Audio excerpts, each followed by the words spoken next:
Thursday, and then we'll dive into all of the entries that were given to us on the Friday. So start off on the higher time frames just to get an idea of where we at with price. After taking out these highs to the left hand side, price has gone bearish ever since.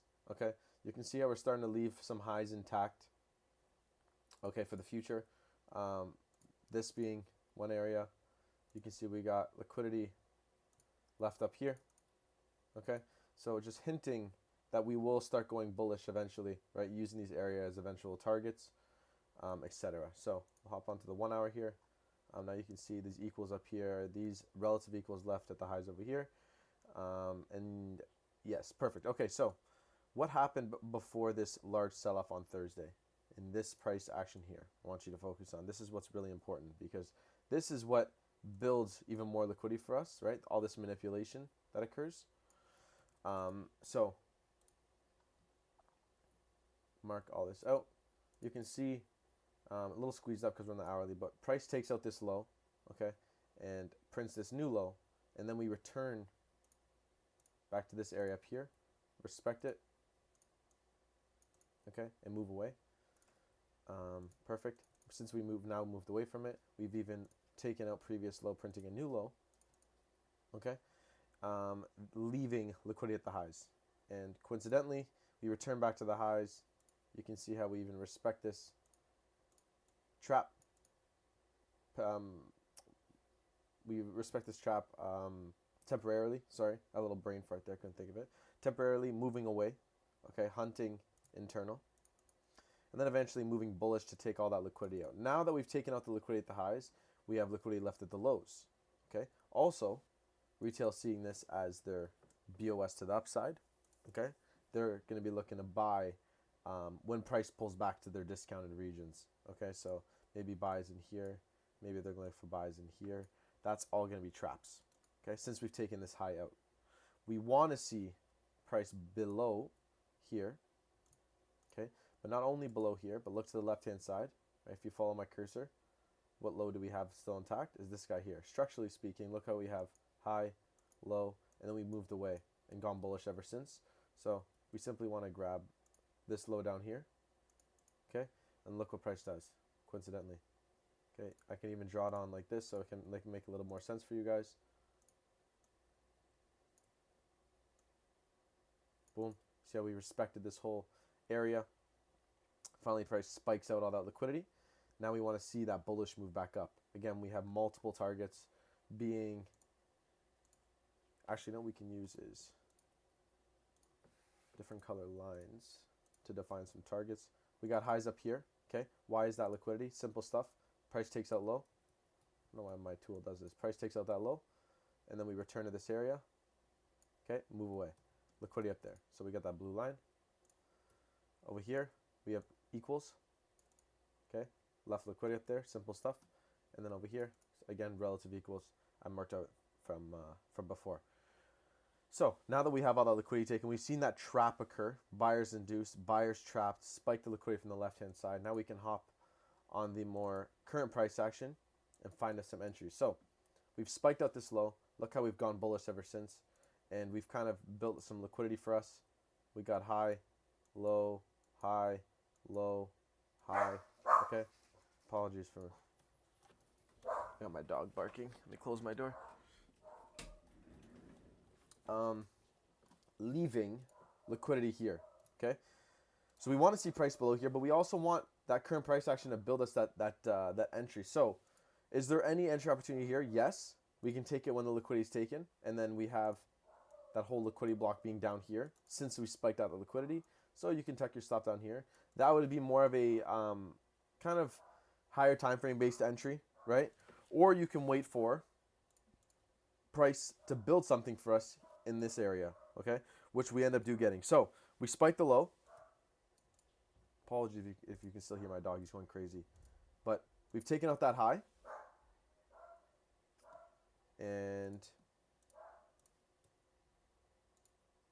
this now becomes a trap, okay? So we want to see price below this guy here to trap out the buyers. Not only this low, again, same concept, look to the left. Boom. So Here's another possible entry. This would be your extreme. Since we've now created that liquidity block, being this low here, since we've created that liquidity block, now we have another possible area that we can take entries off of, but we need liquidity essentially to be built beforehand. So entry number one, that would be the extreme. Now we want to see some liquidity built up, which we do get here. Check this out. High, low, high. Okay, taking out previous high. This becomes, again, trap. Let me mark it out. This becomes trap down here. We want to see price below. Okay, and then what do we have right below? Liquidity block. Since we spiked out this low, there's no liquidity below that low. We want to see price run this and respect and move away. So that's the plan behind this. So another entry would be right here.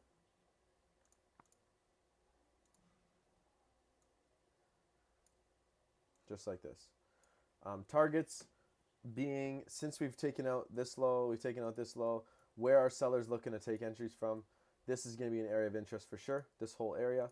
So you drag that over. We can simply target this as well. You can see if you look to the left, this area respected this high. So we can even use this. There's a nice imbalance above, so we could see a little pullback after this high is taken out. So we can even just use this as an intraday based target, just like this. Okay, so we can play this along.